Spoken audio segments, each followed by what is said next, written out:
Hello बच्चों, कैसे हो आप लोग। आशा करता हूँ आप लोग अच्छे होंगे। बच्चों, हम लोगों ने पिछले वीडियो में कविता पढ़ा, हम पंछी उन्मुक्त गगन के। उसके बाद हमारा सेकंड चैप्टर है दादी माँ। ठीक है, आज हम लोग पढ़ने वाले हैं चैप्टर नंबर 2, दादी माँ।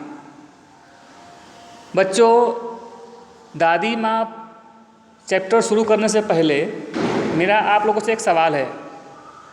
सवाल यह है कि कौन कौन जो है भाई अपने दादी माँ से बहुत प्यार करता है। अपनी दादी माँ से कौन कौन बहुत प्यार करता है। ठीक है,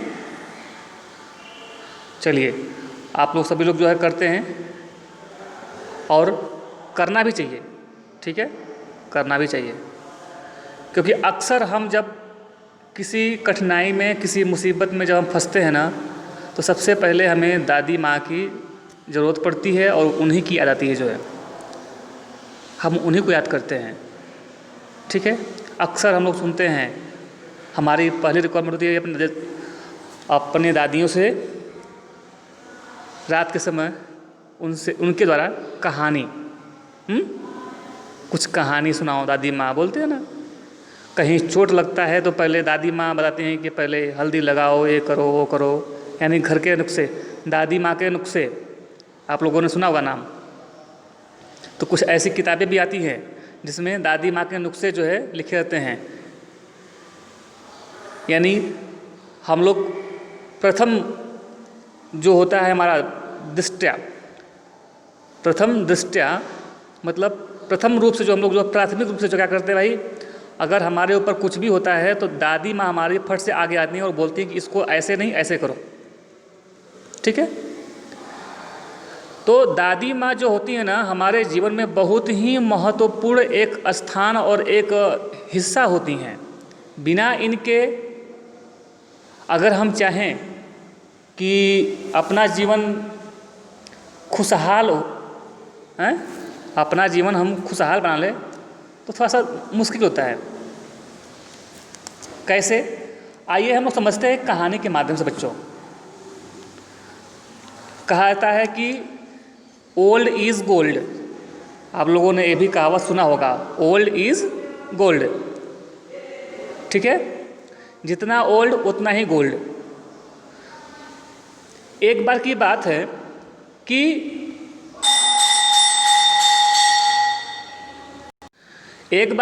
है कि किसी गांव में शादी थी। ठीक है, शादी ना, रिश्ता जो है हुआ शादी करने के लिए। लेकिन जो लड़की पक्ष, समझ लो, शादी करने के लिए एक होता है लड़का पक्ष और एक होता है लड़की पक्ष। तो जो लड़कों वालों ने डिमांड रखा, वो सारे डिमांड, यानी कि दहेज में जितने भी वो डिमांड रखे, वो डिमांड सब स्वीकार लिया कि भाई हम ये देंगे लड़के को शादी में। तो उसने बोला कि एक काम करो, मेरी भी कुछ शर्तें हैं। ठीक है, तो लड़के वाले बोलते हैं भाई बोलिए क्या शर्तें हैं। शर्तें ये हैं कि बारात में, जब शादी होती है ना, आता है बारात में, बारात में हमें बूढ़े आदमी नहीं चाहिए, सब जवान चाहिए। ठीक है, यंग, 20, 22, 25, 30 ऐसे जो है यंग, बूढ़े नहीं, 55 के ऊपर नहीं। बूढ़ा व्यक्ति हमको नहीं चाहिए शादी में एक भी। जो है हमारे यहाँ जो भी आएगा लगे बारात, उस बारातियों में सभी लोग यंग चाहिए। इन लोगों ने स्वीकार कर लिया और लड़के वालों ने लड़की वाले से रखा था भाई डिमांड में कि दहेज तो हमको चाहिए, लेकिन हमारे यहाँ से जो भी बाराती आपके घर पर जाएंगे उन सब के लिए जो है खाने की व्यवस्था भरपूर करना, अच्छे से करना। यानी कि जितने बाराती, यानी कि कुछ लोग उसमें से मांस भी खाते थे, तो उन्होंने बोला कि सबके लिए एक एक बकरा, ठीक है, अभी आ रहा है बकरा ईद, खाने के लिए बकरा सबको स्पेशल स्पेशल जो है चाहिए, ठीक है। तो सब लोगों ने हामी भर लिया, दोनों पक्ष ने। अब समस्या फंस गई कि उसने शर्त रखा था जो है कि हमारे यहाँ एक भी बूढ़ा व्यक्ति नहीं आना चाहिए। अब सब लोग यंग तैयार हो गए, भाई हम शादी में जाएंगे, बारात में जाएंगे। बारात के दिन आते हैं नज़दीक। अब सब लोग जो है हो गए तैयार जाने के लिए। तो उसमें एक बूढ़ा व्यक्ति को पहले के ज़माने में मालूम है आती थी बड़ी बड़ी झांपियाँ जो है लकड़ी से बनी हुई। झांपी मतलब जिसे आप लोग बोलते हैं ना दौरी, क्या बोलते हैं उसको आप लोग, लकड़ी के बनते थे जो है बड़ी बड़ी झांपियाँ। तो उस झांपी में एक बूढ़े बुजुर्ग व्यक्ति को डाल लिया और बंद कर लिया, ठीक है। बूढ़े व्यक्ति को उसमें डाल के बंद कर लिया ताकि किसी को ये ना चले पता कि हमारे साथ में कोई बूढ़ा व्यक्ति भी है, और चले गए, ठीक है। अब बारात पहुंचती है घर पर, लड़की वाले के घर पे। सबका खातिरदारी अच्छे से करता है और खाने के लिए एक एक बकरा सबके हिस्से में देता है और ये बोलता है कि सबको ख़त्म करना है, ठीक है। मतलब पूरा फिनिश करना है, छोड़ना नहीं है। जैसे हमारे घर में लोग प्लेट में देते हैं खाना तो बोलते हैं कि पूरा खाना है, आधा दिया नहीं। तो वैसे ही उसने बोला कि मैं आप लोग को तो दे रहा हूँ लेकिन पूरा का पूरा फिनिश करना है, छोड़ना नहीं है कुछ भी। अब ये लोग हो गए परेशान। अब एक आदमी एक बकरे में कम से कम 2 किलो 4 किलो से ऊपर आता है मांस, खाना पॉसिबल ही नहीं है।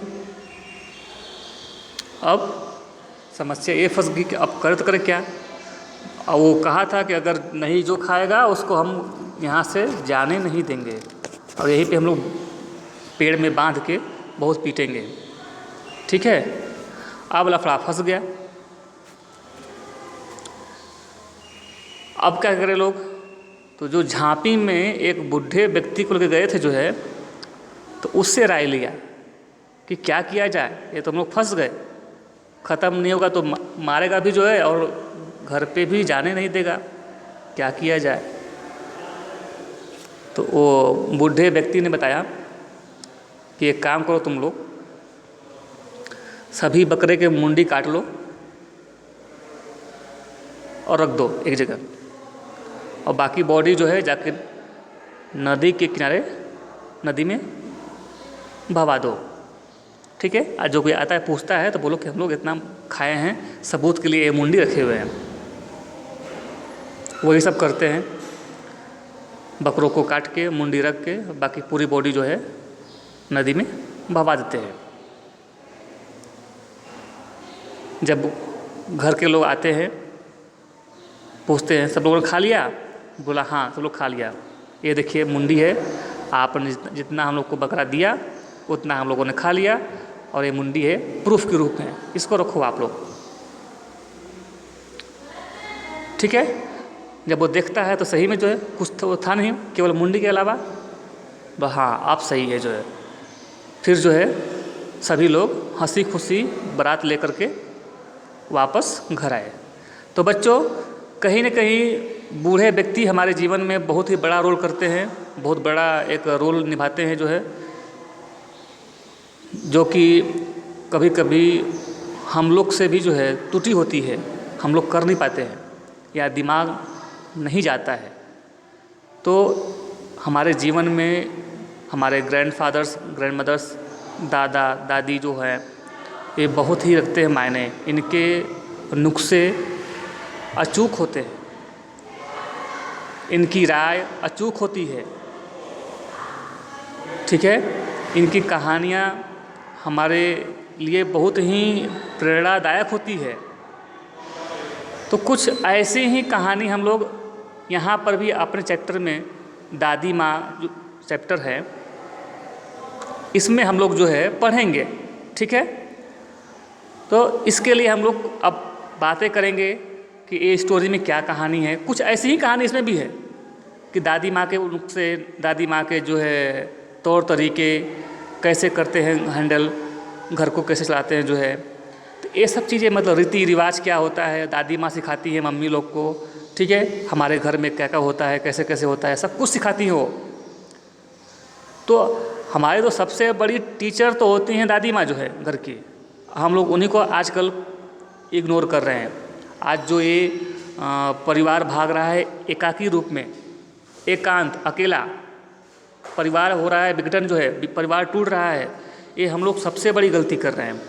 आज हम लोग अपने माँ बाप को, दादा दादी को छोड़ रहे हैं, उनको त्याग रहे हैं, परिवार टूट रहा है, ठीक है। ये सबसे बड़ी कमी हमारी है। पहले के लोग हमेशा एक परिवार में 4 लोग रह करके रहते थे, एक ही घर में 4 लोग, बुजुर्ग भी जो है हमारे साथ में रहते थे। तो इससे हमको बहुत से फ़ायदे मिलते थे। आज क्या है, हमारा परिवार टूट रहा है। 4 भाई हैं, 2 भाई हैं, चाचा है, अंकल है, तो सोच रहे हैं कि हम अपना घर बनाएं, वो सोच रहे हैं कि हम अपना घर बनाएं। तो कंडीशन ये है कि ये टूटते हुए परिवार की वजह से आज हम लोग जो है बढ़ चुके हैं, अपने जो बुजुर्ग हैं उनके प्यार से दूर हो चुके हैं। अब समस्या ये हो रही है कि जहाँ पे पहले के ज़माने में लोग घर में सब लोग एक साथ रहते थे, आज हम अलग हैं, हमारे दादा दादी अलग हैं, और कहीं कहीं तो लोग डाल दे रहे हैं वृद्धा आश्रम में जो है, यानी आप बुढ़े हो गए, आप चलो आश्रम में जो है। तो हम ऐसे ऐसे आजकल जो कृत्य कर रहे हैं, आज हम लोग उनकी अवहेलना कर रहे हैं, आज हम उनको तिरस्कार कर रहे हैं, उनको एक हीन भावना से देख रहे हैं जो है। तो ये हमारे लिए सही नहीं बेटा, ये बहुत ही बड़ा घातक है। आज के समाज को बहुत बड़ा चोट पहुंचाएगा जो है, जो अपने बुजुर्गों का, अपने माता पिता का, अपने दादा दादी का सम्मान न करे। आज के बच्चे ऐसे हो गए हैं कि अगर हमारे घर के बुजुर्ग कुछ बोलते हैं, सीधे बोलते हैं, आप क्या जानोगे, आपसे अधिक मैं जानता हूँ, ये है वो है, फलाना काम बोलते हैं। लेकिन बच्चों ऐसा नहीं, आप लोग ऐसा गलती कभी मत करना। ये जो बुजुर्ग हैं हमारे लिए एक प्रेरणादायक है, हमारे लिए सम्मान के पात्र हैं। हम सम्मान से बोलते, मतलब कि हमारे दादी माँ हैं, दादा हैं, ठीक है। तो आप लोग इस बात को समझो, मेरी बात को आप लोग अच्छे से सुनो कि दादी माँ हमारे जीवन में, दादाजी जो है हमारे जीवन में कितने प्रेरणादायक हैं, कितना मतलब वो हमारे लिए बहुत सी चीज़ें हमको सिखाते हैं जो है खेल खेल में, जो कि हम लोग बहुत से स्कूलों में, बहुत से यूनिवर्सिटीज़ में हम लोग नहीं पढ़ पाते हैं। जो हम नहीं पढ़ पाते हैं वो हमें घर में सिखाते हैं। और आज के परिवेश में हम लोग उस सब चीज़ों को जो है दूर करते जा रहे हैं, जिससे हम अपने खुद अपने घर से, अपने समाज से दूर होते हुए चले जा रहे हैं। तो अगर इससे बचना है तो आप लोग को सबको सबको ले करके अपने दादा दादी सबको साथ में रख के जो है आप लोग चलो। देखो, जो खुशी, जो आनंद आपको उसमें मिलेगा, एकाकी जीवन में आपको नहीं मिलने वाला है, अकेले जीवन में नहीं मिलने वाला है। कैसे? घर पे दादी हैं, दादा हैं, चाचा हैं, चाची हैं, हम लोग खेलते हैं, बोलते हैं, बातें करते हैं, कहानी सुनते हैं, लोरी सुनते हैं, कुछ अलग अलग बातें समझते हैं, जानते हैं जीवन के बारे में, समाज के बारे में। पापा मम्मी क्या है, एकाकी जीवन में सिर्फ एक घर है, एक घर में पापा है, मम्मी हैं, बच्चे, बस काम ख़त्म। पापा गए सुबह 9 बजे काम पे, शाम को आएंगे 6 बजे, मम्मी गए 10 बजे काम पे, सुबह शाम को आएगी 5 बजे। तब तक हमारा जीवन क्या है? अकेलापन। उस अकेलेपन में हम क्या करते हैं? अच्छी चीज़ों को छोड़ करके हम गलत रास्ते पे, गलत ट्रैक पे जो है पहुँचते हैं, जो कि हमारे आने वाले समय में जो है बहुत ही दुखदाई होगा, बहुत ही कष्टदायक होगा। तो बच्चों, ऐसे जीवन से आप बचो, एकाकी जीवन से आप लोग बचो। जब हमारे घर पे हमारे पेरेंट्स काम पे जाते हैं काम करने के लिए, तो दादी दादा जो हमारे होते हैं, ये हमें कैसे एंगेज रखते हैं, जो है कैसे हमको अच्छी अच्छी कहानियाँ सुनाते हैं, अच्छी अच्छी बातें बताते हैं, कुछ करवाते हैं, कुछ सिखाते हैं। वो ज्ञान किसी भी यूनिवर्सिटी में, किसी भी कॉलेज में आपको मिलने वाला नहीं है बेटा। इस चीज़ को आप समझ लेना। जो है आज ऐसी नौबत आ गई है कि हम लोगों को दादी माँ के नुस्खे, दादी माँ की जो कहानियाँ हैं, आज हम लोग को किताबों में सिर्फ पढ़ने को मिल गया है, सिर्फ पढ़ने को मिल रहा है। पहले के लोग ऐसा करते थे। तो कुछ आप लोग जो है इससे केवल पढ़ना नहीं है, इससे अपने जीवन में उसको उतारना है और उस पे चलने के लिए आपको खुद को प्रेरित करना है। ठीक है? तो बच्चों, हम लोग एक कहानी पढ़ेंगे नेक्स्ट वीडियो में। आज केवल मैंने आपको बताया दादी माँ के बारे में। ठीक है? आप लोग भी अपनी दादी माँ से बहुत प्यार करो। हम अपने दादी माँ से बहुत प्यार करते थे। हमने जो है बहुत कुछ सीखा अपने जीवन में अपनी दादी माँ से। तो वैसे ही आप लोग अपने दादा से जो है आप लोग सीखिए, आप लोग बहुत कुछ सीखिए, जो कि आपके जीवन में वो जीवन पर्यंत आपको काम आएगा बेटा। ठीक है? उनको हे दृष्टि से मत देखिए, उनको ये मत देखिए कि वो कैसे रहते हैं। नहीं, आप उनके पास जाइए, आप उनसे प्रेम से बातें करिए। वो भी दुखी हैं, वो हमसे अधिक दुखी हैं कि हमारा ही बेटा, हमारा ही नाती, हमारा ही पोता हमसे बात नहीं करता है। ये जान लो। ऐसा नहीं, उनको भी प्यार की आवश्यकता होती है। वो प्यार देते हैं बच्चे जो है, जो कि आज आप लोग उनसे दूर हो रहे हो। इससे वो भी जो है बहुत सी चीज़ों से मतलब जो है वंचित रह रहे जो है। तो आप लोग ऐसा ना करो। आप लोग अपने दादी दादा सबसे आप लोग प्रेम, मोहब्बत, सम्मान, सत्कार से आप ज़िंदगी जियो। देखो वो खुशी आपको कहीं नहीं मिलने वाली है। ठीक है बच्चों? तो चलो हम लोग और भी बातें करेंगे इस पे, बहुत सी बातें करनी है इस पे जो है आप लोग से। तो हम लोग इस पे बहुत सी बातें करेंगे। हो सकता है कि ये एक ही वीडियो या 2 वीडियो में ख़त्म नहीं होगा चैप्टर जो है। इसको हम लोग 2-3 वीडियो में जो है ख़त्म करेंगे जो है। ठीक है? और इस पे हम लोग बहुत सी बातें करेंगे और मैं आपको बताऊंगा बहुत सी चीज़ें जो है। ठीक है? बहुत सी चीज़ें मैं आपको बताऊंगा जो कि आपको कभी सुना भी नहीं होगा जो है। ठीक है? तो बच्चों ठीक है, हम लोग मिलते हैं नेक्स्ट वीडियो में। तब तक के लिए धन्यवाद। Okay, bye.